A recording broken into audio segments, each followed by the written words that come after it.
Oke, Assalamualaikum warahmatullahi wabarakatuh. Jadi materi kita hari ini adalah tentang kelayakan bisnis untuk aspek pasar dan pemasaran. Ya, seperti kalian telah pelajari sebelumnya bahwa dalam studi kelayakan bisnis itu memuat berbagai aspek, dan salah satu yang paling penting ini adalah aspek pasar dan pemasaran. Untuk capaian pembelajaran pada materi ini adalah setelah mengikuti pembelajaran ini, mahasiswa diharapkan mampu menjelaskan dengan tepat kelayakan bisnis dari aspek pasar pemasaran. Kemudian mahasiswa juga diharapkan mampu mendeskripsikan aspek pasar pemasaran pada kasus agroindustri. Dan kemudian mahasiswa diharapkan mampu menerapkan aspek pasar pemasaran ini pada produk inovatif yang dirancang. Nah, ini ada referensi yang digunakan dalam menyusun materi dan juga dapat Anda gunakan dalam menyelesaikan tugas-tugas yang diberikan. Untuk outline materi hari ini adalah tentang definisi pasar, ya. Jadi kalian harus tahu dulu apa itu definisi pasar. Kemudian selanjutnya adalah strategi dalam mendapatkan pasar, ya. Itu ada segmentation, targeting, dan positioning. Kemudian yang terakhir itu adalah tentang definisi pemasaran dan juga tentang bauran pemasaran. Jadi di dunia bisnis ini kita perlu yang namanya survive. Kita harus bertahan bagaimana kita bisa mempertahankan bisnis yang sedang dibangun ataupun yang sedang berjalan. Ya, sedangkan kondisi saat ini ataupun kondisi di luar sana itu selalu berjalan dinamis, ya, tidak ada yang pasti. Jadi ini merupakan suatu tantangan sebenarnya bagi seorang pengusaha ataupun seorang technopreneur. Nah, dengan kondisi tersebut maka pebisnis itu memang harus mampu mempertahankan bisnisnya. Kemudian seorang pebisnis juga perlu untuk mengenali pelanggan dan bagaimana meraih pelanggannya, ya. Jadi kalau kita punya suatu usaha atau bisnis, kita harus sudah tahu dulu, kita sudah menargetkan, kita sudah tahu siapa pelanggan yang akan bisa memanfaatkan ataupun menikmati produk dari usaha yang kita lakukan. Di sini juga akan dipelajari pada aspek pemasaran tentunya, bagaimana kita mampu meraih pelanggan dengan berbagai strategi. Oleh karena itu, aspek pasar dan pemasaran ini menjadi sangat penting untuk dipelajari dan juga diketahui bagi pengusaha maupun calon pengusaha di bidang technopreneurship. Yang pertama kita akan mengetahui tentang definisi pasar, ya.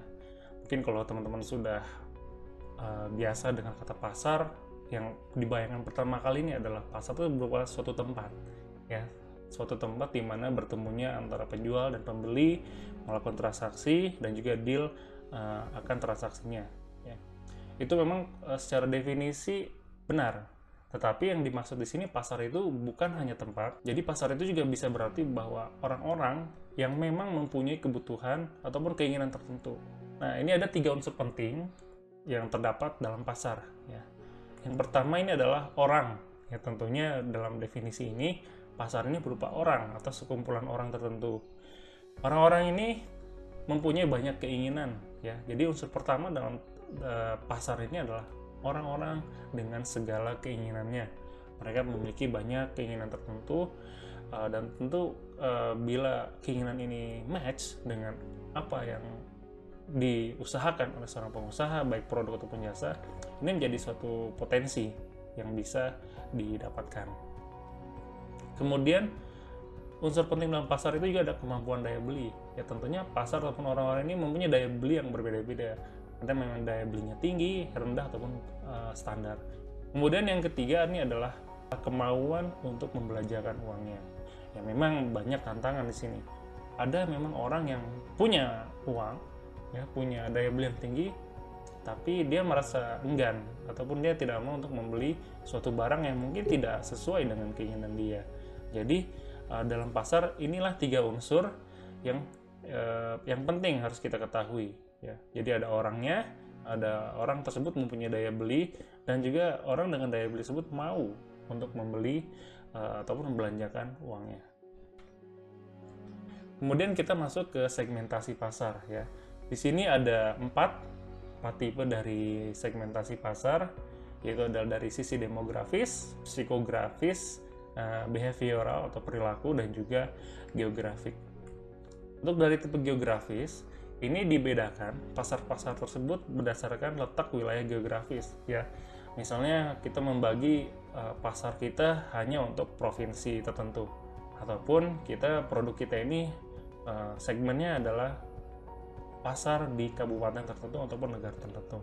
Ini nanti bisa ditetapkan oleh calon pengusaha, ya. Jadi dia mampu membidik pasarnya dulu berdasarkan segmentasi ini. Kemudian yang kedua ini adalah dari tipe demografis. Demografis ini didasarkan dari informasi kependudukan. Ya, seperti kita ketahui bahwa informasi kependudukan itu ada banyak parameternya seperti usia, kemudian jenis kelamin, pendapatan, pekerjaan, agama, dan lain-lain. Nah, bisa saja kita menargetkan dari sisi segmentasi demografis ini. Bisa kita punya suatu barang ataupun produk yang segmennya ini adalah misalnya anak-anak remaja dari usia tertentu. Nah, ini berarti masuk ke aspek segmentasi demografis. Maupun nanti misalnya produk kita, misal produk kecantikan di mana segmennya itu adalah jenis kelamin wanita, ya. Jadi produk ini bagaimana dirancang untuk bisa mendapatkan pasar, yaitu dari sisi segmentasi jenis kelamin. Kemudian dari psikografis, ya. Psikografis ini dari kepribadian si konsumennya. Nah, ini bisa kita lihat contohnya, misal ada gaya hidup, nilai-nilai yang diinginkan oleh pasar tersebut, ya. Misalnya ada gaya hidup yang glamour, nah itu bisa jadi segmen pasar tertentu, ya. Untuk behavioral ini didasarkan dari perilaku ataupun kebiasaan dari konsumen, ya, misalnya berdasarkan pengetahuan, sikap, dan juga kegunaan. Selanjutnya setelah kita mengetahui tadi segmentation, selanjutnya adalah targeting atau sasaran pasar. Kita sudah membagi-bagi kira-kira kita masuk ke segmen pasar yang mana. Misal kita masuk ke demografi. Di demografi itu berdasarkan apa? Misal berdasarkan usia. Oke, pria ataupun wanita, kemudian kita targetkan kira-kira nanti lebih spesifiknya seperti apa, ya. Jadi untuk sasaran pasar ini merupakan sebuah kelompok yang menjadi target pasar atau target market, biasanya dari sebuah perusahaan ataupun seorang pengusaha yang biasanya memiliki kesamaan, ya, seperti umur, sifat, keinginan, dan kebutuhan personalnya. Seperti contohnya tadi, kalau kita misalnya mempunyai segmen pasar berdasarkan demografis, ya, kemudian dari jenis kelamin, kita ambil misalnya pria. Nah, kemudian kita akan menargetkan dari segmen pasar pria tersebut, kita menargetkan dari pria yang seperti apa, apakah dari sisi umurnya, apakah dari sifat-sifatnya, ataupun dari keinginan ataupun kebutuhan personal dari si target kita, ya. Bisa saja nanti kita targeting untuk pria umur 18 sampai 24 tahun, di mana itu masa-masa remaja yang memang dia kebutuhan untuk kebutuhan kuliahnya sangat tinggi. Nah, kita bisa menargetkan di situ, ya. Ini merupakan salah satu strategi bagaimana kita menargetkan calon konsumen, ya. Nah, strateginya ada bermacam-macam untuk targeting. Yang pertama adalah mass market, ya. Ini melayani seluruh segmen pasar. Jadi di sini kita menargetkan semuanya, semua konsumen. Misalnya dari segmen demografis tadi, dari jenis kelamin pria, berarti di sini mass market kita menargetkan semua pria dari segi umur, seluruh rentang umur, seluruh sifat, keinginan dan kebutuhan personal itu kita jadikan satu. Jadi target kita hanyalah dari segmen pria, misalnya dari jenis kelamin pria. Kemudian yang kedua ini adalah strateginya niche market atau ceruk, ya, atau relung. Jadi di niche ini kita bisa melayani satu atau lebih segmen yang terdiri atas sejumlah pelanggan yang mencari manfaat yang sangat khusus dari produk dan jasa. Nah, kita berarti di sini kita bisa membidik, ya, kita bisa menargetkan lebih dari satu segmen. Apakah produk kita ini bisa mencapai segmen satu dan segmen yang lain. Kemudian strategi yang ketiga ini adalah growth market atau pasar pertumbuhan. Biasanya growth market ini digunakan oleh pengusaha tujuannya untuk mencegah konfrontasi dengan perusahaan besar sambil membangun jumlah penjualan dan pangsa untuk masa depan mereka, ya. Jadi mereka lebih memilih untuk targetnya. Mungkin targetnya adalah pasar yang belum sama sekali terpikirkan oleh perusahaan-perusahaan besar sebelumnya. Kemudian setelah ada strategi segmentasi, kemudian targeting, selanjutnya ada positioning ya. Jadi di sini positioning ini kita bagaimana mengetahui posisi dari pasar ataupun posisi dari produk yang kita tawarkan kepada calon pasar tentunya. Untuk positioning ini kita kan menentukan posisi yang kompetitif untuk produk di suatu pasar. Ya, kita posisikan di mana, apa kita lebih baik dari sisi harga, apakah kita lebih baik dari sisi kualitas. Dari dua parameter tersebut merupakan salah satu parameter yang bisa kita gunakan untuk positioning dari produk ataupun jasa yang kita usahakan. Jadi tujuan penetapan posisi pasar atau market positioning itu adalah untuk membangun dan mengkomunikasikan keunggulan bersaing produk yang dihasilkan ke dalam benak konsumen. Ya, jadi kita bisa lihat keunggulan masing-masing brand dengan berbagai parameter. Yang paling mudah ini adalah dengan parameter kualitas dan juga harga. Nah, strategi positioning ini mendorong perusahaan untuk memiliki produk atau layanan yang kualitasnya dapat mengalahkan milik kompetitor. Di sini kita bisa membandingkan di mana letak produk atau brand kita ataupun jasa yang kita usahakan dengan kompetitornya. Ya, kita bisa misalkan handphone, ya, handphone Apple dengan Samsung ataupun Oppo dan lain sebagainya. Dengan menggunakan positioning ini kita bisa tahu lokasi ataupun kita bisa memposisikan di mana letak kita di antara brand-brand atau kompetitor yang lain. Kalau iPhone sepertinya price high dan juga quality high gitu kan. Kemudian salah satu saingannya itu ya Redmi atau Xiaomi, memang kualitasnya lebih rendah, mungkin lebih rendah dibandingkan dari iPhone. Tetapi dia mempunyai harga yang kompetitif. Ya, harga kompetitif ini bukan berarti harga rendah, tapi harga yang memang sesuai dengan kualitas barang yang ditawarkan. Ya, seperti itu. Kemudian dibandingkan lagi dengan Nokia, dengan produk-produk atau brand lain. Nah, ini manfaat dari kita mempelajari posisi pasar. Nah, ini untuk parameter positioning bisa dari harga, kemudian kualitas, dan juga ukuran, size misalnya. Kemudian dari kemudahan transaksi, ya itu bisa dijadikan suatu parameter ataupun pertimbangan dalam melakukan positioning.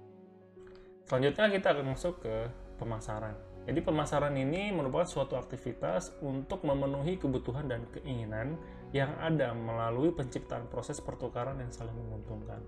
Jadi maksudnya seperti apa? Pemasaran ini bagaimana produk kita mudah diterima, diketahui dulu oleh pasar ya. Misalnya gampang ya, kalau kita lihat dengan branding, kemudian ada promosi melalui media sosial, melalui iklan, itu merupakan salah satu dari berbagai aktivitas pemasaran. Yang penting bagaimana masyarakat tahu tentang produk yang kita usahakan atau produk yang kita buat. Nah, ini untuk berbagai aktivitas dari pemasaran, diantara ada riset, ya, market research ataupun marketing research, riset pemasaran, kemudian ada melakukan promosi, kemudian ada pelayanan calon pelanggan, kemudian ada inbound atau outbound call center, seperti itu merupakan suatu bentuk dari aktivitas pemasaran. Tentunya pemasaran ini dimulai dengan adanya kebutuhan dan keinginan, kemudian adanya permintaan. Tentunya dengan pemasaran ini kita memang sudah tahu dulu kira-kira pasar kita ini maunya apa, kebutuhannya apa, dan juga apakah dia meminta produk tersebut. Nah, jadi kita melakukan strategi gimana caranya dengan melihat kebutuhan tersebut, pelanggan tahu dan juga pelanggan mau tentang produk yang kita tawarkan. Selanjutnya adalah bauran pemasaran atau marketing mix ya. Bauran pemasaran ini berarti merupakan suatu kombinasi dari variabel ataupun kegiatan yang merupakan inti dari sistem pemasaran tersebut ya. Nah, variabelnya seperti produk, kemudian harga, promosi, dan tempat. Yang pertama ini adalah produk. Produk ini berarti dalam bauran pemasaran kita memasarkan dari aspek-aspek yang ada dalam produknya. Misalnya jenis produknya apa? Makanan kah? Atau minuman kah? Atau merupakan jasa?